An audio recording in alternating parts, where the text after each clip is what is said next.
రుణమాఫీపై రైతులను రెచ్చగొడుతున్నారు మాజీ మంత్రి కేటీఆర్. అధికారులకు సమస్యలు చెప్పుకోవడం ఏమిటని కామెంట్ చేశారు. వాళ్ళకాడికి వీళ్ళకాడికి పోవడం అవసరం లేదన్నారు. కేటీఆర్ రెచ్చగొట్టే వ్యాఖ్యలపై సీఎం రేవంత్ తీవ్ర స్థాయిలో ఫైర్ అయ్యారు. రుణమాఫీపై కంగారొద్దు, అర్హులైన అందరికీ మాఫీ చేస్తామని ఓవైపు ప్రభుత్వం ప్రకటిస్తుండగా మరోవైపు రైతులను రెచ్చగొట్టి రాజకీయ లబ్ధి పొందాలని కేటీఆర్ చూస్తున్నారని సీఎం రేవంత్ ఆగ్రహం వ్యక్తం చేశారు. చెప్పుకున్నాడు అధికారులకు కాదు, పట్టాల్సి వస్తే గల్లా కాంగ్రెస్ నాయకులను పట్టండి, పట్టి నిలదీయండి. అవసరమైతే గల్లా బట్టి అడగాలి, ఇడిచిపెట్టొద్దు. మనం వెంట పడవలసింది వ్యవసాయ అధికారులు కాదు, రెవెన్యూ అధికారులు కాదు, బ్యాంక్ అధికారులు కాదు. వాళ్ళతో మనకు పంచాయతీ లేదు. మీ ఊళ్ళో ఉండే కాంగ్రెస్ లీడర్ ఎవడైతే ఉంటాడో వాడిని పట్టుకోండి. ఏమాయ కొడక, ఎక్కడ పోయింది నీ రుణమాఫీ అడగండి. అంతేగాని అధికారుల చుట్టూ తిరుగుండ్రి, వీళ్ళ కాడికి ఓన్రి, వాళ్ళ కాడికి ఓన్రి, మనకేం తెలుసు వాళ్ళ కాడికి పోయేది. రైతు రుణమాఫీ చేస్తే రైతులను రెచ్చగొట్టాలని వాళ్ళ కార్యకర్తలు రైతుల ముసుగులో ధర్నాలు చేస్తారు. నేను ఒక్కటే మాట చెప్పదలుచుకున్నా, ఏ రైతుకు రుణం రాకపోయినా, రుణం మాఫీ కాకపోయినా, ఏ రైతుకి ఏ సమస్య ఉన్నా ప్రతి కలెక్టర్ కార్యాలయంలో అధికారులను కౌంటర్ వేసి కూర్చోబెట్టి మీ సమస్యలు అక్కడ చెప్పుకోండి, వాటిని పరిష్కరించి మీకు రుణమాఫీ చేస్తామని. రైట్, ఇక మరిన్ని డీటెయిల్స్ సత్యం అందిస్తారు. సత్యం, రుణమాఫీ విషయంలో కాంగ్రెస్ బీఆర్ఎస్ లీడర్ల డైలాగ్ వారిపై అప్డేట్స్ ఏంటి?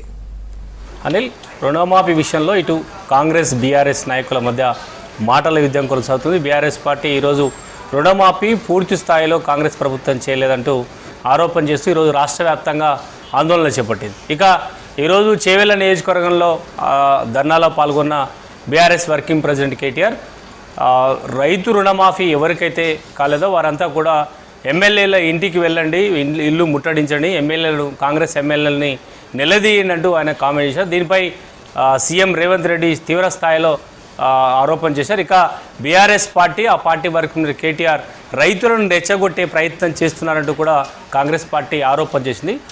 ప్రధానంగా ప్రభుత్వం రైతు రుణమాఫీని ఏకకాలంలో 2 లక్షల వరకు రైతు రుణమాఫీ ఎన్నికల ముందు ప్రకటించింది. ఎన్నికల తర్వాత 2 లక్షలు చెప్పినట్టుగానే 3 దఫాల్లో 2 లక్షల రుణమాఫీని రాష్ట్ర ప్రభుత్వం అమలు చేసింది. అయితే 2 లక్షల కన్నా ఎక్కువ ఉన్న రైతు రుణం తీసుకున్న రైతులకు, అదేవిధంగా ఒకే కుటుంబంలో 2 లక్షల కంటే ఎక్కువగా ముగ్గురు రుణం తీసుకుంటే వారికి రుణమాఫీ కాలేదు.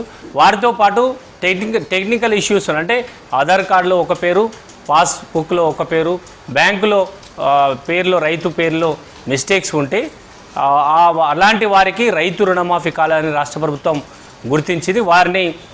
వారికి తర్వాత మరోసారి రైతు రుణమాఫీ చేయడానికి రాష్ట్ర ప్రభుత్వం హెల్ప్ డెస్క్ ఏర్పాటు చేసింది. మండల కేంద్రాల్లో ఎంఆర్ఓలు, అదేవిధంగా బ్యాంక్ అధికారులతో సంప్రదించి గ్రామాల్లో రైతు వేదికల్లో కూడా ఎక్కడైతే రైతు రుణమాఫీ కాలేదో వారు తిరిగి వ్యవసాయ అధికారులకు అప్లికేషన్ పెట్టుకుంటే, ఒకవేళ నిబంధనలు లోబడి రైతు రుణమాఫీ కాకుండా వాళ్ళకి అర్హులైన రైతు రుణమాఫీ కాకుండా ఎప్పుడైనా రైతు రుణమాఫీ చేయడానికి రాష్ట్ర ప్రభుత్వం సిద్ధంగా ఉందంటూ ప్రకటన చేసింది. ఇక బీఆర్ఎస్ పార్టీ లేవనెత్తినట్టుగా ఇప్పటివరకు కేవలం 18,000 కోట్ల వరకు మాత్రమే రైతు రుణమాఫీ చేసింది కాంగ్రెస్ ప్రభుత్వం. ముందు 31,000 రుణాన్ని తాము రైతుల రుణమాఫీ అమలు చేస్తామని ప్రకటన చేసి ఎందుకు 18,000 కోట్లు మాత్రమే రైతు రుణమాఫీ చేసిన అంశాన్ని ప్రశ్నించడంతో ఇక మంత్రులంతా కూడా స్పందించారు. తాము ఇప్పటివరకు రిజర్వ్డ్ ఫండ్ ఇంకా ఉంది, ఇప్పటివరకు 18,000 కోట్లు మాత్రమే రైతు రుణమాఫీ అయ్యింది, 31,000 వరకు కూడా రైతు రుణమాఫీని అమలు చేస్తామని మంత్రులు ప్రకటన చేశారు. ముఖ్యమంత్రి రేవంత్ రెడ్డి కూడా ప్రభుత్వం అధికారంలోకి వచ్చింది, కాంగ్రెస్ పార్టీ అధికారంలోకి వచ్చిన తర్వాత తాము ప్రకటించినట్టుగా పూర్తిగా రైతులకు ఎవరైతే 2 లక్షల వరకు రుణం తీసుకున్నారో అర్హులైన అందరికి కూడా రైతు రుణమాఫీని అమలు చేస్తామని చెప్పారు. ఇక 31,000 కోట్ల వరకు కూడా రైతు రుణమాఫీ చేస్తామని చెప్పారు. అయితే ఇప్పుడు బీఆర్ఎస్ పార్టీ చేస్తున్న కామెంట్ చూస్తే రైతులను రెచ్చగొట్టే విధంగా కాంగ్రెస్ ఎమ్మెల్యేలను, కాంగ్రెస్ ప్రభుత్వంలో ఉన్న కీలక నేతను నిలదీయండి అంటూ కూడా రైతులను రెచ్చగొట్టే ప్రయత్నం చేస్తుందని కాంగ్రెస్ పార్టీ ఆరోపణ చేస్తుంది. ప్రధానంగా ప్రభుత్వం చాలా సానుకూలంగా రైతుల ఇష్యూలో రుణమాఫీ విషయంలో ఎవరికైతే రైతు రుణమాఫీ కాలేదో వారిని గ్రామాల్లో ఉన్న రైతు వేదికలకు వెళ్ళి అక్కడ అర్హులైన వారు నిబంధనలకు లోబడి వారికి రుణము విముక్తి కాకపోతే వెంటనే అప్లికేషన్ పెట్టుకుంటే ఒక కట్ ఆఫ్ తేదీ కూడా లేదు. పూర్తిగా ఎప్పటి వరకైనా రైతు రుణమాఫీ చేయడానికి రాష్ట్ర ప్రభుత్వం సిద్ధంగా ఉంది అని వ్యవసాయ శాఖ మంత్రి తుమ్మల నాగేశ్వరరావు కూడా ప్రకటన చేశారు. ఇక నల్గొండ ఉత్తమ్ కుమార్ రెడ్డి కూడా ప్రకటన చేశారు. మంత్రులంతా కూడా రైతు రుణమాఫీ విషయంలో రాష్ట్ర ప్రభుత్వం సానుకూలంగా ఉంది, ఎన్నికలప్పుడు ఇచ్చిన హామీని అమలు చేయడానికి తాము సిద్ధంగా ఉన్నామని చెబుతుంటే బీఆర్ఎస్ పార్టీ మాత్రం రైతులను రెచ్చగొట్టే ఒక ప్రయత్నం చేస్తుంది. ఎంత త్వరగా అంటే దాదాపు 10 నెలల్లో ఉన్న కాంగ్రెస్ ప్రభుత్వం వచ్చి అధికారంలోకి వచ్చిన వెంటనే రైతు రుణమాఫీని అమలు చేసింది. కానీ ఎవరైతే కొన్ని చిన్న చిన్న తప్పులతో లేదంటే స్పెల్లింగ్ మిస్టేక్తో ఇబ్బందులుండి రైతు రుణమాఫీ రైతులను రెచ్చగొట్టే ఒక ప్రయత్నం చేస్తున్నట్టు కాంగ్రెస్ పార్టీ ఆరోపణ చేస్తుంది. ఇక బీఆర్ఎస్ పార్టీ రైతులకు వెళ్ళి రైతులను రెచ్చగొట్టే ప్రయత్నిస్తుంది. కాంగ్రెస్ సొంత పార్టీ ఎమ్మెల్యేలనే ఇంటింటికి వెళ్ళి కాంగ్రెస్ రైతులందరినీ కూడా రైతు రుణమాఫీ ఎవరికైతే కాలేదో వారిని వ్యవసాయ అధికారులతో మాట్లాడి వారికి రైతు రుణమాఫీ అమలు చేయడానికి కార్యాచరణ సిద్ధం చేసుకోవాలని ఇప్పటికే రాష్ట్ర ప్రభుత్వం ప్రకటన చేసింది. రైతు వేదికలు, మండల ఆఫీసులు, అదేవిధంగా బ్యాంకుల్లో ఈ 3 కేంద్రాల్లో హెల్ప్ డెస్క్లు ఏర్పాటు చేసి అర్హులైన అందరు రైతులకు రుణమాఫీని అమలు చేయాలని రాష్ట్ర ప్రభుత్వం కసరత్తు చేస్తుంది. కానీ ప్రతిపక్షాలు అంటే బీఆర్ఎస్ కానీ బీజేపీ కానీ ఏకకాలంలో రైతు రుణమాఫీ చేయాలని ఆరోపణ చేసింది.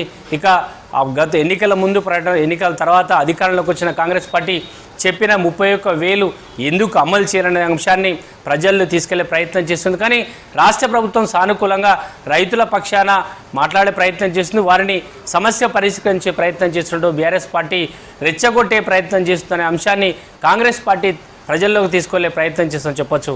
Anil. Right Satyam, thank you.